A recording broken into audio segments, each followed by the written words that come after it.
Fee reimbursement బకాయిలపై BJP రాష్ట్ర అధ్యక్షుడు రామచంద్రరావు చేపట్టిన 48 గంటల దీక్షపై కాంగ్రెస్ ఎమ్మెల్సీ బల్మూరి వెంకట్ తీవ్ర విమర్శలు చేశారు. విద్యార్థుల గురించి మాట్లాడే నైతిక హక్కు బీజేపీకి ఉందని ప్రశ్నించారు.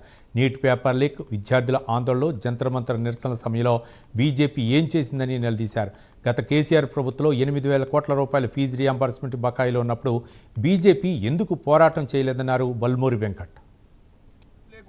10 ఏళ్ల బీఆర్ఎస్ పరిపాలనలో బీఆర్ఎస్ కి వ్యతిరేకంగా మాట్లాడుకుంటా 8,000 కోట్లు బీఆర్ఎస్ పార్టీ ఏదైతే బకాయిలు పెట్టి ఏదైతే ఫీజు రియంబర్స్మెంట్ ఈ రోజు విద్యార్థులకి రాకుండా చేస్తే కాంగ్రెస్ పార్టీ స్పష్టంగా గౌరవ ముఖ్యమంత్రి రేవంత్ రెడ్డి గారు ఈ సంవత్సరంకి వెళ్లి 300 కోట్లు అడ్వాన్స్ పెట్టి నేరుగా విద్యార్థి ఖాతాల్లో ఫీజు రియంబర్స్మెంట్ జమ చేస్తామని చెప్పి హైకోర్టుకి స్పష్టత ఇచ్చారు.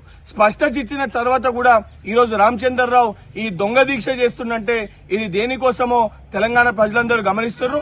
ఈ దీక్ష విద్యార్థుల కోసం కాదు, బీఆర్ఎస్ పార్టీ తోటి దోస్తీ కోసము బీజేపీ పార్టీ దీక్ష చేస్తున్నట్టు ప్రజలకి చాలా స్పష్టంగా అర్థమవుతుంది. భారతీయ జనతా పార్టీ తెలంగాణలో ఎన్ని డ్రామాలు చేసినా భారతీయ జనతా పార్టీ కేవలము నాంపల్లి ఆఫీస్ మటుకే పరిమితం అవుతుందని చెప్పని గుర్తించుకోవాలి రామచంద్రరావు గారు. సిగ్గు శరం లేకుండా 10 ఏళ్ల బీఆర్ఎస్ పరిపాలనలో